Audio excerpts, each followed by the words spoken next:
ನಾನು ಅಂಕುಶ್ ದುರ್ಗಿ ಎಂದು ಬೆಳಗಾವಿಯಿಂದ ಬಂದಿದ್ದೇನೆ. ಇಲ್ಲಿ ಮಾಲಿಕ್ಪುರ್ ಏರಿಯಾದಲ್ಲಿ ಆದರೂ ನಾನು ಮುಂದೆ ಹೋಗ್ತಾ ಇದ್ದೆ, ಹೋಗ್ತಾ ಇದ್ದೆ. ಇಲ್ಲಿ ಬಂದಾಗ ನಾನು ದಾಟ್ತಾ ಇದ್ದಾಗ, ಹೀಗೆ ಇಲ್ಲಿ ರೋಡ್ನಿಂದ ದಾಟ್ತಾ ಇದ್ದಾಗ ಈಚೆಗೆ ಬಲ ಭಾಗಕ್ಕೆ ಒಂದು ಸ್ವಲ್ಪ ಮಣ್ಣು ಹಾಕಿದೆ.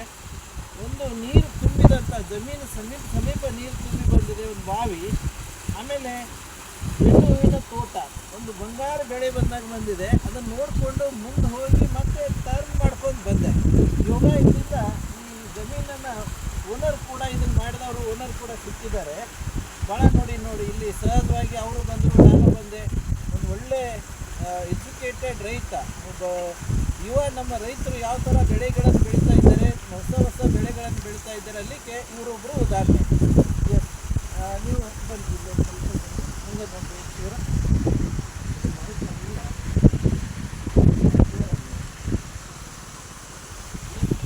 ನೋಡ್ರಿ, ಇದು ಈ ಬೆಳೆ ನೋಡಿ ಯಾವ ಥರ ಬಂಗಾರದಂಗೆ ಬೆಳೆದಿದೆ.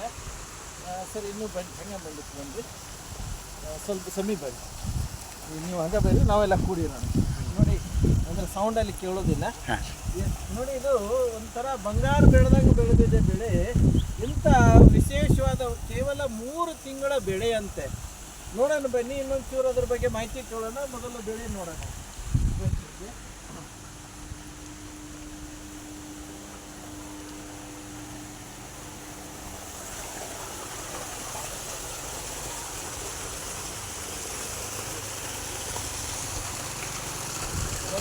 ಓಕೆ, ಒಂಚೂರು ಮೇಲ್ ಮಾಡಿ ತೊಗೊಳ್ರಿ.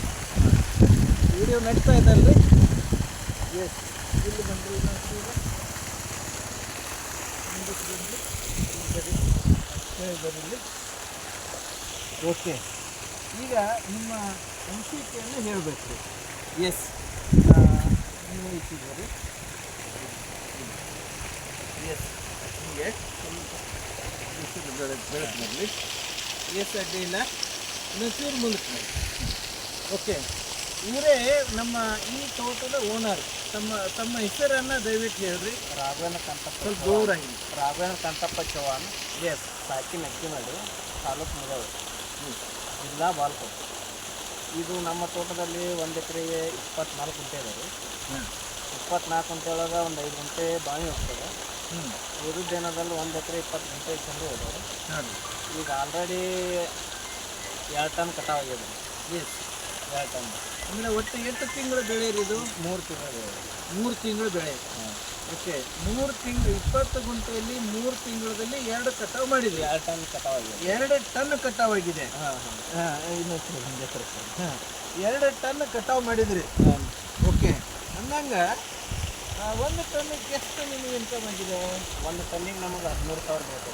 1 ಟನ್ನಿಗೆ 13,000. 13,000 ಬರ್ತೈತೆ ರೀ. ಖರ್ಚು ಒಂದು 3,000 ಬರ್ತದೆ. ಹಾಂ, ಒಂದು 10,000 ರೂಪಾಯಿ ಬರ್ತದೆ. 1 ಟನ್ನಿಗೆ ಖರ್ಚೆಲ್ಲ ಹೋಗಿ 10,000 ರೂಪಾಯಿ ಉಳಿತದೆ. ಇಂಥದ್ದು ಈಗ 2 ಕಟಾವು ಮಾಡಿದ್ರಿ, ಅಂದರೆ 20,000 ನಿಮ್ಗೆ ಸಿಗ್ತಾವೆ. ಇನ್ನು ಎಷ್ಟು ಸಲ ಕಟಾವು ಮಾಡಬೇಕು? ಇನ್ನೊಂದು 5 ಸಲ ಕಟಾವು. ಇನ್ನೂ 5 ಸಲ ಕಟಾವು ಬೇಕು. ಅಂದರೆ ಪ್ರತಿ ಕಟಾವಕ್ಕೆ 10,000 ಸಿಗ್ತವೆ. 2 ಕಟಾವು ಆಗಿದೆ, ಇನ್ನೂ 5 ಕಟಾವು ಆಗಬೇಕು ಒಟ್ಟಿಗೆ. ಅಂದರೆ ಒಟ್ಟಿಗೆ 7 ಕಟಾವು. ಪ್ರತಿ ಕಟಾವಕ್ಕೆ 10,000ದಂಗೆ 70,000 ರೂಪಾಯಿ ಆಗ್ತದೆ. ಕೇವಲ 20 ಗುಂಟೆಯಲ್ಲಿ. 20 ಅಲ್ಲ, 1 ಎಕರೆ 20. 1 ಎಕರೆ 20 ಗುಂಟೆ. ಅಡ್ಡಿಲ್ಲ 70,000 ಆದರೆ ಇದು ಎಷ್ಟು ತಿಂಗಳ ಬೆಳೆ? 3 ತಿಂಗಳ ಬೆಳೆ.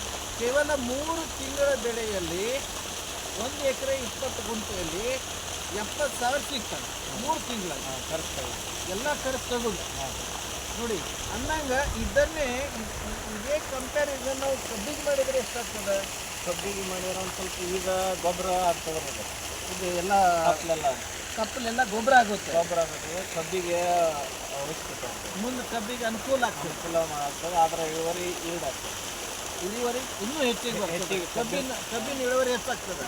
ಅಂದ್ರೆ ನಮ್ಮ ರೈತರ ಭಾಷೆಯಲ್ಲಿ ಹೇಳೋದಂದ್ರೆ ಕಾಲಿಗೆ ಆಗ್ತದೆ ಅಂತ ಹೇಳ್ತಾರೆ. ಒಂದು 90 ಟನ್ ಮಟ್ಟ ಬೆಳಿತೀವಿ ಕಬ್ಬ. 90 ಟನ್ 100 ಟನ್ ನೀವು ಕಬ್ಬ ಬೆಳಿತೀರಿ ಈ ಇಷ್ಟೇ ಒಂದಲ್ಲಿ ನೋಡಿ. ಅಂದರೆ ಇದು ಒಂದು ಬೆಳೆ ಒಳ್ಳೆ ನಮಗೆ ದುಡ್ಡು ಕೊಡುತ್ತೆ 3 ತಿಂಗಳಲ್ಲಿ. ಪ್ಲಸ್ ಇದು ಎಲ್ಲವೂ ಗೊಬ್ಬರ ಆಗುತ್ತೆ. ಪ್ಲಸ್ ಇದು ನಮ್ಮ ಎಲ್ಲ ದೃಷ್ಟಿಯಿಂದ ನೋಡಿ ಇಂಥ ಹೊಸ ಬೆಳೆಗಳನ್ನು ವಿಚಾರ ಮಾಡಿಕೊಂಡು ನಮ್ಮ ಒಂದು ದುಡ್ಡು ಸಿಗುತ್ತೆ, ಇನ್ನೊಂದು ನಮಗೆ ಮುಂದೆ ಜಮೀನು ಕಾಲಿಗೆ ಆಗ್ತದೆ. ಸಾದಾ ಭಾಷೆಯಲ್ಲಿ ಹೇಳಬೇಕಾದ್ರೆ ಅದಕ್ಕೆ ಈ ಎಲ್ಲ ದೃಷ್ಟಿಯಿಂದ ಭಾಳ ಒಳ್ಳೆಯದು. ನಮ್ಮ ಯುವಕರು ಇವಾಗ ಸುಮ್ಮನೆ ಅಲ್ಲಿ ನನಗೆ ಜಾಬ್ ಇಲ್ಲ, ಇಲ್ಲಿ ನನಗೆ ಜಾಬ್ ಇಲ್ಲ, ಅಲ್ಲಿ ಹೋಗ್ಬೇಕು ಅಡ್ಡಾಡೋ ಬದಲಾಗಿ ಇಂಥ ಜಮೀನುಗಳನ್ನು ನೋಡಿಕೊಂಡು ಹೊಸ ಹೊಸ ಬೆಳೆಗಳನ್ನು ಮಾಡಿಕೊಂಡು ತಮ್ಮ ಒಳ್ಳೆ ಜೀವನವನ್ನು ಕಟ್ಕೊಳ್ಳಿಕ್ಕೆ ದೊಡ್ಡ ಸಹಾಯ ಆಗ್ತದೆ ಅಂತ. ಹೌದಲ್ರಿ? ಹೌದಾ? ನೀವೇನು ಸ್ಟಡಿ ಮಾಡಿದ್ದೀರಾ? ನಮ್ದು ಡಿಪ್ಲೊಮಾ ಸಿವಿಲ್ ಇಂಜಿನಿಯರಿಂಗ್ ಮಾಡಿದ್ದಾರೆ. Very good. ಆಮೇಲೆ ಇದನ್ನು ನೀವು ರೈತಕಿನ ಮಾಡ್ತೀರಾ ಅಥವಾ ಮತ್ತೇನಾದರೂ ಮಾಡ್ತೀರಾ? ಕಾಂಟ್ಯಾಕ್ಟ್ ಕೆಲಸನೂ ಮಾಡ್ತಾ ಇದ್ದೀರಿ ನೋಡಿ. ಹಳ್ಳಿಯಲ್ಲಿ ಇದ್ದು ಒಂದು ರೈತಕಿ ಮಾಡ್ತಾ ಇದ್ದಾರೆ, ಇನ್ನೊಂದು ಕಡೆಗೆ ಸಿವಿಲ್ ಇಂಜಿನಿಯರಿಂಗ್ ಕಾಂಟ್ಯಾಕ್ಟ್ ಕೆಲಸ ಮಾಡ್ತಾ ಇದ್ದಾರೆ. All in one. ಹೌದಲ್ಲ? Good good. ಅದಲ್ಲ ಅಂದರೆ ಒಟ್ಟಿಗೆ ನಿಮಗೆ ನಿಮ್ಮ ಜಮೀನಿನಲ್ಲಿ ಊರಲ್ಲಿದ್ದು ತಮ್ಮ ಬೇರೆ ಕೆಲಸ ಮಾಡ್ಕೊಂಡು ಈ ಜಮೀನಲ್ಲಿ ಮಾಡ್ಕೊಂಡು ಒಂದು ಒಳ್ಳೆ ಜೀವನ ಕಟ್ಕೋಬೋದು ಅಂತ ಅನ್ನಿಸ್ತದೆ. ಹೌದಲ್ಲ? ಅಡ್ಡಿಲ್ಲ ಅಡ್ಡಿಲ್ಲ, ಒಳ್ಳೇದಾಯಿತು. ತಮ್ಮ ಹೆಸರು ಏನಂದ್ರೆ ಇನ್ನೊಂದು ಸಲ ಹೇಳಿ. ರಾಘವೇಂದ್ರ ಚವ್ಹಾಣ್ ಅಂತ. ರಾಘವೇಂದ್ರ ಚವ್ಹಾಣ್ ಅಂತ. Good good. ತಮ್ಮ ಊರು ಯಾವುದಂದ್ರಿ? ಅಕ್ಕಿಮಡಿ, ತಾಲೂಕಾ ಮುಧೋಳ, ಜಿಲ್ಲಾ ಬಾಲ್ಕೋಟ್. ಅಡ್ಡಿಲ್ಲ ಅಡ್ಡಿಲ್ಲ. Thank you thank you thank you. ನಾನು ಅಂಕುಶ್ ದುರ್ಗಿ ಅಂತ ಹೇಳಿ ಬೆಳಗಾವಿಗೆ ಬಂದಿದ್ದೇನೆ. ನಾನು ಸ್ವತಃ ಒಂದು ಜೀವನೆಲ್ಲ ಲೆಕ್ಚರಿಂಗ್ ಮಾಡ್ತಾ ಸ್ಟಡಿ ಮಾಡ್ತಾ ಭಾಳಷ್ಟು ಥಿಂಕ್ಸ್ ಮಾಡ್ತಾ ಇದ್ದೇನೆ. ನನ್ನ ಮಕ್ಕಳು ನಾವು ಕೂಡ ಹಳ್ಳಿಯವರು. ಸಿಂಗಿ ತಾಲೂಕು ಒಂದು ಚಿನ್ನಾಳ, ಉಲ್ಲಾಗಬಾಳಿ ಅಂತ ಹೇಳಿ ನಮ್ಮ ಸಣ್ಣ ಸಣ್ಣ ಹಳ್ಳಿಗಳಿವೆ. ಆದರೆ ಹೆಚ್ಚಾಗಿ ಲೈಫ್ ಧಾರವಾಡ ಮತ್ತು ಬೆಳಗಾಂದಲ್ಲಿ ಆಯಿತು, ಇತ್ತೀಚೆಗೆ ಮತ್ತು ಬೆಂಗಳೂರಾಗಿತ್ತು.